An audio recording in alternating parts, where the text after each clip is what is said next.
হ্যাঁ, এই কোনটা বুঝছেন তো? ঝুঁকেঙ্গা নাকি সালা।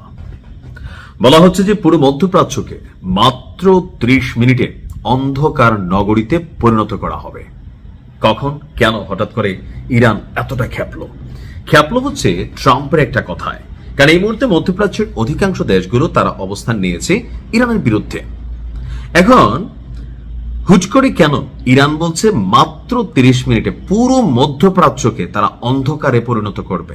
এটা কি আসলে সম্ভব? 100% সম্ভব।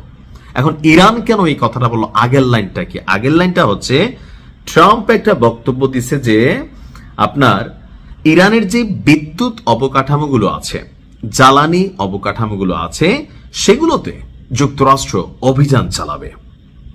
এজ এ রেজাল্ট কি হবে? পুরো ইরান অন্ধকারাচ্ছন্ন হয়ে যাবে। ইরানের যে সামরিক সক্ষমতা সেটা বন্ধ হয়ে যাবে, অনেক কিছুই। কারণ সবকিছু তো তেল, গ্যাস, বিদ্যুৎ, জ্বালানি নির্ভরই, তাই না? এখানে যুদ্ধের যতগুলো ইকুইপমেন্ট আছে, একটা ক্ষেপণাস্ত্র, উৎক্ষেপণ আছে, অথবা ড্রোনগুলোর ইস্যু আছে, চার্জিং, রিফুয়েলিং, এমনকি দেশের জনগণের সাথেও এইগুলো তো একটা মৌলিক চাহিদা।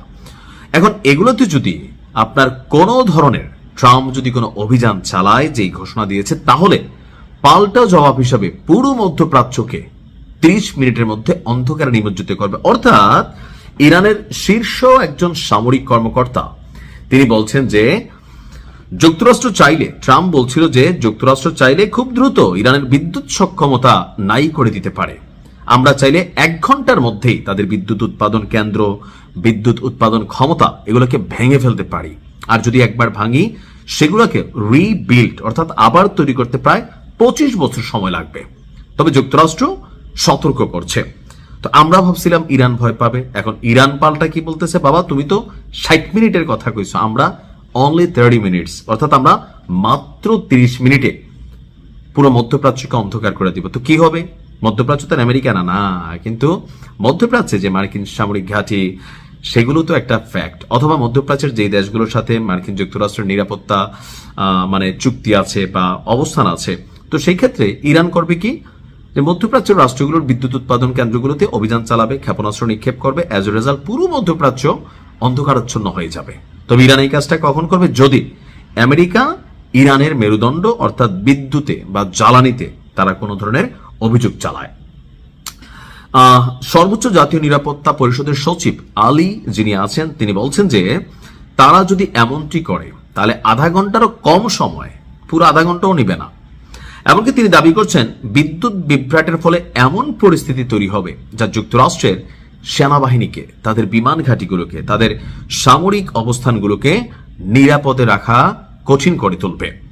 এই পরিস্থিতিতে পালিয়ে বেড়ানো মার্কিন সেনাদের খুঁজে বের করার সুযোগ তৈরি করে দিবে।